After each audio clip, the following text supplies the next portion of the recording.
Welcome to smart পাঠশালা। তো আজকে আমরা যে টপিক নিয়ে আলোচনা করবো সেটা হলো কি CFT theory in octahedral complex. Last ভিডিওতে আমরা সিএফটি থিওরি ইন্ট্রোডাকশন করেছিলাম আর CFT theory application in case of tetrahedral complex করেছিলাম, ঠিক আছে। তো এখন এই ভিডিওতে আবার তোমাদের আমি কিছু প্রাইমারি যে সকল জিনিসগুলো আমার মনে রাখতে হবে সিএফটি থিওরির মধ্যে ওইগুলো মনে করিয়ে দেবো, আর অক্টাহেড্রাল কমপ্লেক্সের মধ্যে সিএফটি স্প্লিটিং আর সিএফটির অ্যাপ্লিকেশন গুলো বুঝিয়ে দেবো, ঠিক আছে। তো শুরু করা যাক। তো কি বলেছিলাম যে সিএফটি থিওরির মধ্যে কি হয়, শুরু করতে গেলে আসে কি যে মেটাল, কি আসছে মেটাল। একটা কোঅর্ডিনেশন কমপ্লেক্স কম্পাউন্ডের মধ্যে মেইনলি কি থাকে, মেটাল থাকে আর লিগ্যান্ড থাকে মেইনলি। তো দেখা যায় কি যে মেটালের প্রথমে ডি অরবিটাল যেগুলো আছে, মানে মেটালের আউটার মোস্ট ডি অরবিটাল যেটা আছে ওর মধ্যে 5টা শেল, ঠিক আছে। এখন এই 5টা শেলের মধ্যে একটা কি ডি এক্স ওয়াই, একটা ডি ওয়াই জেড, একটা ডি জেড এক্স, একটা D x square minus Y square আর একটা ডি কি জেড স্কোয়ার। এই 5 রকম কি শেল আছে, 5টা শেল আছে ডি অরবিটালের মধ্যে। এখন দেখা যায় কি যখন এটার মধ্যে খালি মেটাল আছে, এখনো কোনো লিগ্যান্ড আসেনি, যখন সিঙ্গেল মেটাল যখন আছে দেখা গেল কি যে ওর প্রত্যেকটা D orbital same energy execute করছে, ঠিক আছে। দ্যাট মিন্স কি ডি এক্স ওয়াই এর, ডি ওয়াই জেড এর, D Z X, D x square minus Y square and D Z square have same energy. তার মানে এদেরকে আমরা বলি কি degenerate D orbitals, degenerate D orbitals. মানে কি ডিজেনারেট মানে কি হ্যাভিং সেম এনার্জি, কি বললাম হ্যাভিং সেম এনার্জি।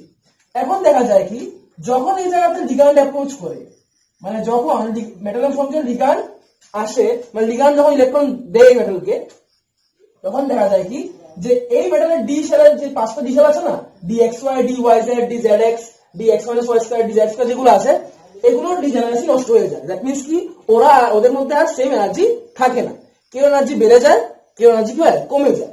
তো দেখা যায় কি এটার মধ্যে দুই রকম সেট আসে, কি কি স্যার তোমার আগে ভিডিও দেখতে হবে, তোমরা আবার দেখে দিচ্ছি যে একটা সেট আসে কি D x Y, D Y Z এবং ডি জেড এক্স এর একটা সেট আসে, আর একটা D X square minus Y square, D Z square একটা সেট আসে। এটা বলেছিলাম কেন এই তিনটা কেন একসঙ্গে, এই দুটো কেন একসঙ্গে, এটা আমি আগের ভিডিওতে বলেছিলাম, যদি তোমরা দেখতে চাও আগের ভিডিও দেখে নাও, ঠিক আছে।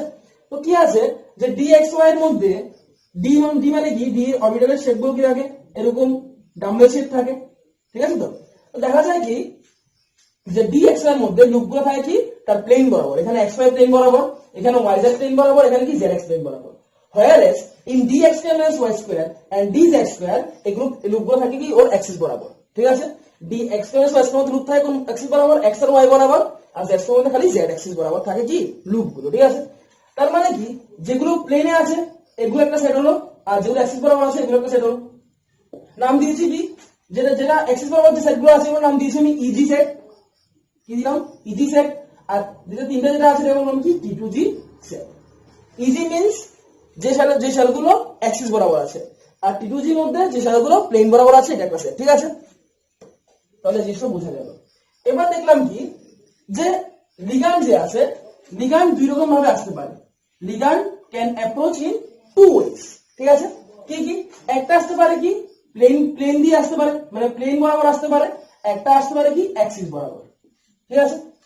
যদি প্লেন বরাবর লিগ্যান্ড অ্যাপ্রোচ করে, if ligand approaches towards plane, তাহলে কি হয় দেখো এখন T2G এর মধ্যে কি প্রত্যেকটা লুপ প্লেন বরাবর আছে, আর TG এর মধ্যে প্রত্যেকটা লুপ অ্যাক্সিস বরাবর আছে।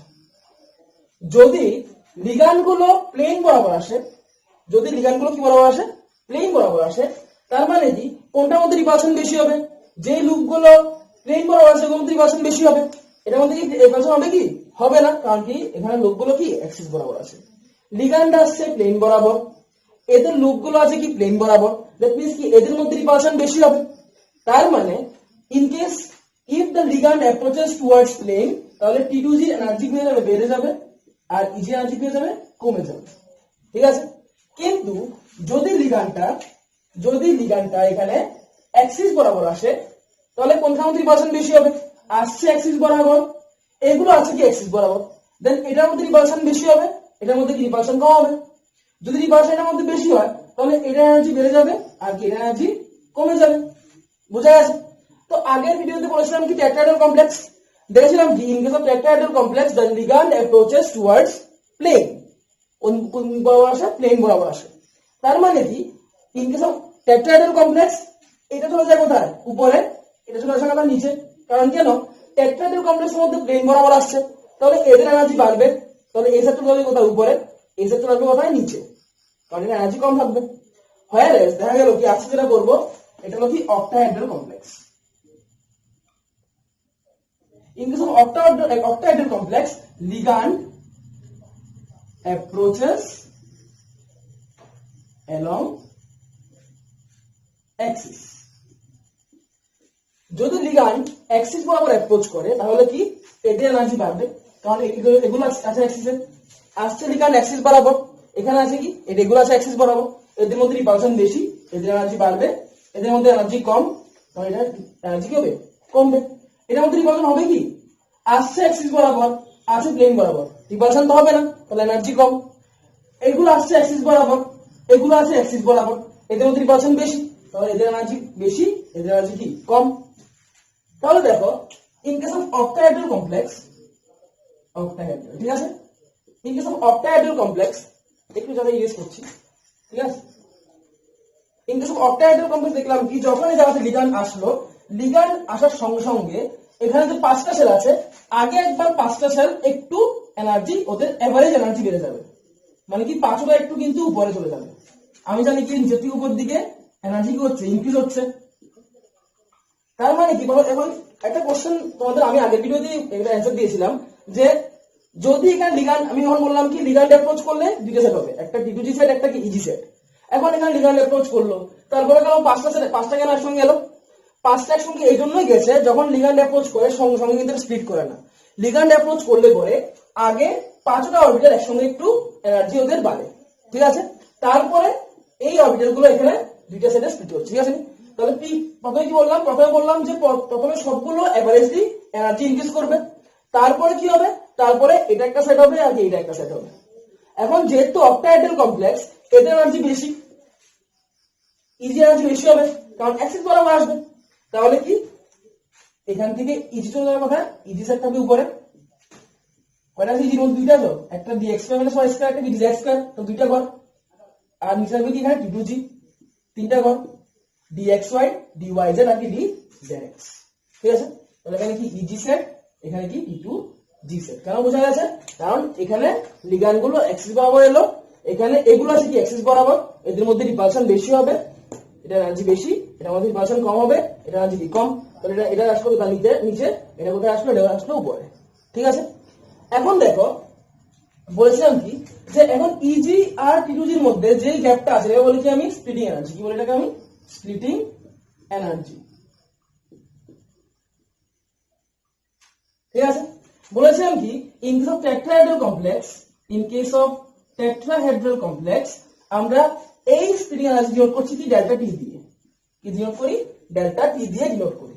কিন্তু in case of octahedral complex we should denote the splitting energy as কি ডেল্টা ও বা ডেল্টা নট, ঠিক আছে, কি দিয়ে ডেল্টা ও দিয়ে, কি splitting energy in octahedral complex, এটা কি ছিল splitting energy in tetrahedral complex. এখন দেখা যাচ্ছে কি যে এই যে 5টা অরবিটাল যেখানে একসঙ্গে আছে, এই এনার্জি এখানে এনার্জি লেভেল কত, 0, দ্যাট মিন্স এখানে ডেল্টা 0 ইকুয়ালস, এখানে ডেল্টা ও ইকুয়ালস কি 0 হবে, 0.00। তো যে এনার্জি লেভেল এখানে 0.00 ধরলাম, যেটা আমাদের বেসলাইন, যেটা কোনটা বেসলাইন, এটা আমাদের বেসলাইন, এই যে বেসলাইন এর এনার্জি কত 0.00, তাহলে এটাকে বলবো কি আমরা বেরি সেন্টার, কি বলবো এটাকে আমরা বেরি সেন্টার, ঠিক আছে। এখন দেখা যায় কি যে এই বেরি সেন্টার থেকে ইজি উপরে উঠে গেল আর T2G নিচে নেমে গেল, ঠিক আছে। এখন এটা মনে রাখার জন্য একটা বুদ্ধি তোমাদের দিয়েছিলাম, বলেছিলাম কি ইনক্রিজ হলো মানে বেরি সেন্টার থেকে যদি ইনক্রিজ হয়, যদি বেরি সেন্টার থেকে এনার্জি ইনক্রিজ হয় তাহলে 1.2 ইনক্রিজ হবে, কমলো এখানে কি 1.2 ডিক্রিজ হবে, মানে কমলেও বাড়লেও 1.2 বাড়বে আর কমলো কি নিচে 1.2 কমবে। এখন এখানে সেল কয়টা আছে, দুইটা আছে, তাহলে 1.2 ডিভাইড বাই 2 কত 0.6 হবে, দ্যাট মিন্স কি এখান থেকে একটা অরবিটালের গ্যাপ কত 0.6 করে, 0.6 ডেল্টা নট, যেহেতু ইনক্রিজ করছে কি প্লাস 0.6 ডেল্টা নট। আর এটার মধ্যে কত আছে বলেছিলাম কি নামলো 1.2 নামবে, মানে এখানে 1.2 উঠলো, এখানে কি 1.2 নামলো, কিন্তু এখানে কয়টা সেল আছে, তিনটা আছে, দ্যাট মিন্স কি 1.2 ডিভাইড বাই 3 মানে কি 0.4, তাহলে কত করে কমেছে, এখানে একটা 0.4 করে কমেছে, 0.4 ডেল্টা ও, যেহেতু কমেছে তাহলে এখানে মাইনাস হবে, তাহলে প্লাস হলে 0.6 ডেল্টা ও আর মাইনাস কি 0.4 ডেল্টা ও, যেটা টেট্রাহেড্রাল কিন্তু উল্টে ছিল। টেট্রাহেড্রাল মিন্স কোনটা উপরে ছিল, T2G উপরে ছিল। ইনগুলো টেট্রাহেড্রাল কমপ্লেক্স কি ছিল, T2G ছিল উপরে, EG ছিল কি নিচে। তখন দেখেছিলাম কি উপরে কত প্লাস 0.4 ডেল্টা উপরে আর নিচে কি মাইনাস 0.6 ডেল্টা টি করে, ডেল্টা টি করে, ঠিক আছে, যেহেতু কি টেট্রাহেড্রাল কমপ্লেক্স। কিন্তু এটা আমরা দেখলাম কি ইনকেস অফ অক্টাহেড্রাল কমপ্লেক্স EG উপরে T2G নিচে, বলেছিলাম কি ইনক্রিজ হলো 1.2 ইনক্রিজ হবে, কমলো কি 1.2 ডিক্রিজ হবে। এখন যেহেতু দুইটা সেল আছে তাহলে 1.2 ডিভাইড বাই 2 তাহলে 0.6, তাহলে প্লাস 0.6 চারটা উপরে বাড়লো। আর যেহেতু নিচে তিনটা আছে, একটা দুইটা তিনটা, তাহলে 1.2 ডিভাইড বাই 3 তাহলে 0.4 কত এখানে 4, মানে 0.4 ডেল্টা উপরে এখানে কি কমছে, তাহলে প্লাস 0.6 ডেল্টা ও আর কি মাইনাস 0.4 ডেল্টা ও। এগুলো আমাদের CFSE এনার্জির জন্য লাগবে, CFSE এর জন্য কি আমাদের খুব ইম্পর্টেন্ট, ঠিক আছে জিনিসটা, ক্রিস্টাল ফিল্ড স্প্লিটিং এনার্জি, ঠিক আছে। তাহলে এই জিনিসটা বোঝা গেছে। এখন এই জিনিসটা বোঝার পর আমাদের বুঝতে হবে যে উইক ফিল্ড লিগ্যান্ড আর স্ট্রং ফিল্ড লিগ্যান্ডের এফেক্টটা কি ছিল, ঠিক আছে, দেখে নিই একটু। এখন দেখো বলেছিলাম কি যে in case of weak field ligand, in case of WFL আর একটা কি SFL, মানে স্ট্রং ফিল্ড লিগ্যান্ড আর এখানে উইক ফিল্ড লিগ্যান্ড। বলেছিলাম যে in case of weak field ligand delta o, আগেটা যেমন ছিল, আগে ছিল কি উইক ফিল্ড লিগ্যান্ড মানে কি ডেল্টা টি লেস দেন পেয়ারিং এনার্জি, এখানেও সেম উইক ফিল্ড লিগ্যান্ড মানে কি ডেল্টা ও লেস দেন কি পেয়ারিং এনার্জি। একই রকম যে স্ট্রং ফিল্ড লিগ্যান্ড কি ছিল ডেল্টা টি লেস দেন পেয়ারিং এনার্জি, এখানে কি হবে ডেল্টা টি লেস দেন কি, সরি এখানেও সেম ডেল্টা ও লেস দেন কি গ্রেটার দেন পেয়ারিং এনার্জি। আবার রিপিট করছি দেখো কি বলেছে, উইক ফিল্ড লিগ্যান্ডের মধ্যে আগে ছিল কি ডেল্টা টি লেস দেন পি, এখানে ডেল্টা ও লেস দেন পি। এখানে স্ট্রং ফিল্ড লিগ্যান্ডের জন্য কি ছিল ডেল্টা টি গ্রেটার দেন পি, এখানে ডেল্টা ও কি গ্রেটার দেন পি, ঠিক আছে, ভালো করে দেখে নাও। এখন দেখো কি বলেছে এটা এমন কেন হয়, কারণ দেখো যদি উইক ফিল্ড লিগ্যান্ড হয়, যদি কি হয় উইক ফিল্ড লিগ্যান্ড হয়, তাহলে এখানে স্প্লিটিং থাকে কি লেস, হিয়ার কি স্প্লিটিং ইজ লেস, whereas যদি স্ট্রং ফিল্ড লিগ্যান্ড থাকে তাহলে হিয়ার স্প্লিটিং ইজ কি মোর, স্প্লিটিং ইজ মোর। এখন স্প্লিটিং মানে কি ভালো করে দেখে নাও, দেখো এই যে আমাদের 5টা ডি অরবিটাল আছে, যখন স্প্লিট করবে তখন EG হবে উপরে যেহেতু অক্টাহেড্রাল কমপ্লেক্স, আর T2G নিচে। স্প্লিটিং মিন্স এই গ্যাপটা, যদি উইক ফিল্ড লিগ্যান্ড হয় তাহলে এই গ্যাপটা কম হবে, লেস হবে। হয় যদি স্ট্রং ফিল্ড লিগ্যান্ড হয় তাহলে এই যে গ্যাপটা আছে, এই যে গ্যাপটা এখানে থাকবে,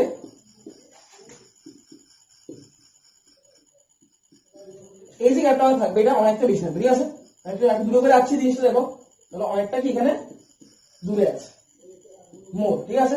তাহলে in case of weak field ligand splitting is less, in case of কি strong field ligand splitting is কি মোর। তার মানে উইক ফিল্ড লিগ্যান্ডের মধ্যে এটা কিন্তু হুনসের রুল ফলো করবে, আর স্ট্রং ফিল্ড লিগ্যান্ড হলে সে হুনসের রুল ফলো করবে না। হুনসের রুল কি ছিল, ছিল কি যে প্রত্যেকটা অরবিটালের মধ্যে আমি ইলেকট্রন দেব, দিয়ে তারপর যদি ইলেকট্রন থেকে যায় তাহলে কি আবার পেয়ারিং করব। আর দেখা যাচ্ছে কি তাহলে এই জিনিসটা কিন্তু উইক ফিল্ড লিগ্যান্ড ফলো করবে, বাট স্ট্রং ফিল্ড লিগ্যান্ড কিন্তু ফলো করবে না, কথা বোঝা গেল। তাহলে উইক ফিল্ড লিগ্যান্ড ফলো করবে কি হুনসের রুল, আর strong field ligand it will not follow কি হুনস রুল। একটা জিনিস দেখে নি, ফর এক্সাম্পল একটা জিনিস দেখা যাক, সাপোজ মনে করো D6 একটা কনফিগারেশন আছে, মানে কি একটা ডি অরবিটাল আছে যার মধ্যে 6টা ইলেকট্রন আছে, মানে এই আমাদের কি ডি সেলটা 1 2 3 4 5টা, ঠিক আছে। তাহলে D6 মানে কি একটা ইলেকট্রন, দুইটা, তিনটা, চারটা, পাঁচটা, 6টা আছে D6। এটার মধ্যে কি থাকে, এটার মধ্যে প্রত্যেকটা ডি অরবিটালের এনার্জি সেম আছে, কারণ কেন বলো, কারণ এটার মধ্যে কি এখন লিগ্যান্ড আসেনি, মানে এটার মধ্যে অনলি কি আছে মেটাল আছে, কোন লিগ্যান্ড এখানে আসেনি, ঠিক আছে। এবার দেখো যদি এখানে লিগ্যান্ড আসে, ইন কেস অফ কি অক্টাহেড্রাল কমপ্লেক্স, লিগ্যান্ড আসলে আগে কি হবে, আগে ওদের কি এভারেজ এনার্জি বাড়বে, বেড়ে কি হবে ওদের, বেড়ে আগে প্রত্যেকটা কি একটু বাড়বে, সবটা একসঙ্গে বাড়বে, বাড়লো, তারপর এখানে কি স্প্লিটিং শুরু হবে। এবার যখন স্প্লিটিং শুরু হবে, যখন এখানে কি হবে স্প্লিটিং শুরু হবে, তখন কি এখানে চলে যাবে কি EG, এখানে আসবে কি এখানে T2G, ঠিক আছে। এবার যদি এটা উইক ফিল্ড লিগ্যান্ড হয়, যদি এটা কি হয় উইক ফিল্ড লিগ্যান্ড হয়, ইফ, তো এটা হুমসের রুল ফলো করবে। এখন হুমস কি বলেছিল, আগে আমি লোয়ার এনার্জি লেভেল যে অরবিটাল গুলো আছে ওর মধ্যে ইলেকট্রন দেবো, দিয়ে মানে সবগুলো অরবিটালের মধ্যে একটা করে ইলেকট্রন দেবো, তারপর আবার পেয়ার আপ করবো, ঠিক আছে? দ্যাট মিন্স এখানে একটা ইলেকট্রন পড়বে, এখানে একটা পড়লো, এখানে একটা পড়লো, পড়ার পরে এখানে কিন্তু পেয়ার আপ হবে না, এখানে আবার ইলেকট্রন ঢুকবে, ঠিক আছে? প্রত্যেকটা অরবিটাল আগে একবার করে ফিল আপ করবে। তাহলে একটা ইলেকট্রন এখানে, দুইটা এখানে, তিনটা এখানে, চারটা, পাঁচটা, আবার যেহেতু পাঁচটা হয়ে গেছে আর একটা ইলেকট্রন হয়ে গেছে, তাহলে এখানে হবে কি ছয়টা। তাহলে এখানে চারটা, এখানে কি দুইটা, ইন কেস অফ কি উইক ফিল্ড লিগ্যান্ড। হোয়ারএস যদি স্ট্রং ফিল্ড লিগ্যান্ড হতো, যদি কি হতো এখানে স্ট্রং ফিল্ড লিগ্যান্ড হতো SFL, তাহলে কি হতো, এখানে মনে করো ইজি, এখানে মনে করো কি D2G, বাকি যা আছে তা সেমই আছে, D6 মনে করো।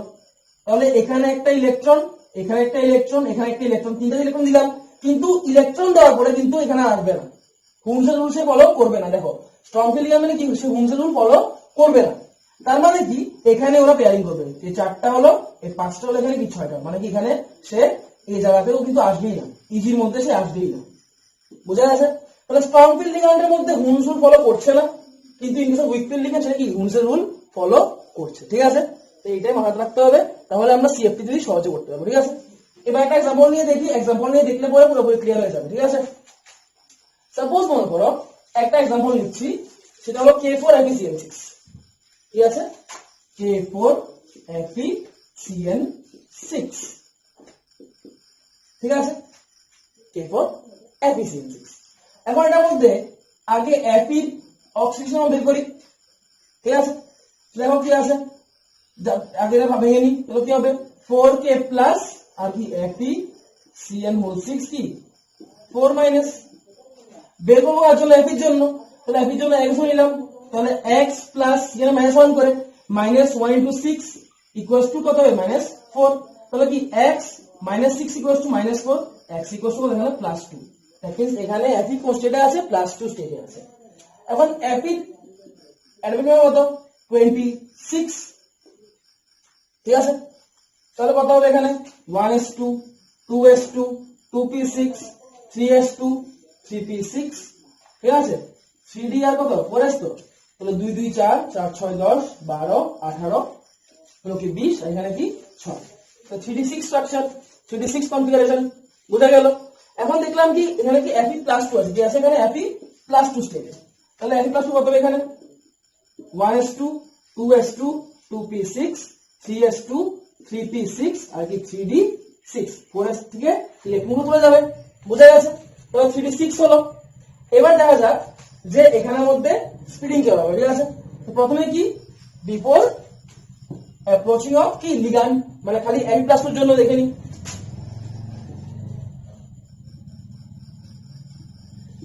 কয়টা আছে এখানে কি স্ট্রাকচার, এটা D6 ফরমেশন, D6 কনফিগারেশন মানে কি একটা ইলেকট্রন, দুইটা, তিনটা, চারটা, পাঁচটা, ছয়টা দিলাম। এবার লিগ্যান্ড আসবে, কি ছিল এটা K4FeCN6, যখন লিগ্যান্ড আসবে ওদের এনার্জি বাড়বে, এভারেজ এনার্জি বাড়লো, তাহলে একটা, দুইটা, তিনটা, চারটা, পাঁচটা, ছয়টা হলো। এবার এখান থেকে কি স্প্লিটিং শুরু হবে, শুরু করে দিই স্প্লিটিংটা, ইজি আর কি T2G, কেন? কারণ এটা কি একটা অক্টাহেড্রাল কমপ্লেক্স, মানে 6টা লিগ্যান্ড আছে, ঠিক আছে? তাহলে ইজি হলো আর কি D2G হলো, ঠিক আছে? এবার কি করব, দেখবো যে সিএনটা কি স্ট্রং ফিল্ড লিগ্যান্ড নাকি উইক ফিল্ড লিগ্যান্ড, কারণ স্ট্রং ফিল্ড লিগ্যান্ডে একরকম বিহেভিয়ার আর উইক ফিল্ড লিগ্যান্ডে একরকম বিহেভিয়ার।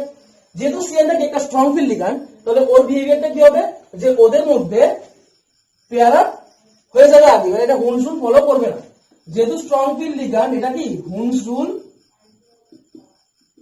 ফলো করছে না, তাহলে কি হবে সেটা তো এখানে, তাহলে একটা দিলাম, দুইটা, তিনটা, উপরে যাবে কি না, উপরে যাবে না। হুমস রুল বলেছিল কি যে প্রত্যেকটা অরবিটাল ফিল আপ করবো, তারপর আবার ইলেকট্রন দেবো, যেহেতু এটা হুমস রুল ফলো করবে না, দ্যাট মিন্স কি প্রত্যেকটা অরবিটাল সে ফিল আপ করবে না, তাহলে একটা, দুইটা, তিনটা, চারটা, পাঁচটা, কি 6টা হয়ে গেল, এখানে স্যার ইলেকট্রন যায়নি, বুঝা গেছে? তাহলে এই হলো কি আমাদের CFT থিওরি ইন কি K4FeCN6। এবার এখান থেকে কি বের করবো, বলেছিলাম কি CFSE energy, crystal field splitting energy, ঠিক আছে? তাহলে এটা যদি আমার বেজ সেন্টার হয়, তাহলে এখানে কত ছিল প্লাস 0.6 ডেল্টা ও করে, এখানে কত ছিল মাইনাস 0.4 ডেল্টা ও করে। নিয়মটা কি ছিল যে এখানে কয়টা ইলেকট্রন আছে এটা ইনটু এটা, এখানে কয়টা ইলেকট্রন আছে এটা ইনটু এটা। তো এখানে তো ইলেকট্রন নেই, তাহলে 0 ইনটু প্লাস 0.6 ডেল্টা ও প্লাস এখানে কয়টা ইলেকট্রন আছে 6টা, 1 2 3 4 5 6টা, তাহলে 6 ইনটু মাইনাস 0.4 কি ডেল্টা ও, তাহলে এখানে 0 চলে আসবে, প্লাস এখানে কত মাইনাস 2.4 ডেল্টা ও, মানে এক কথায় কত minus 2.4 delta O is the crystal field splitting energy. যেহেতু এর মধ্যে কোনো লোন পেয়ার অফ ইলেকট্রন নেই, যেহেতু এখানে কোনো লোন পেয়ার অফ ইলেকট্রন নেই, তাহলে কি একটা ডায়াম্যাগনেটিক সাবস্টেন্স, ডায়াম্যাগনেটিক সাবস্টেন্স।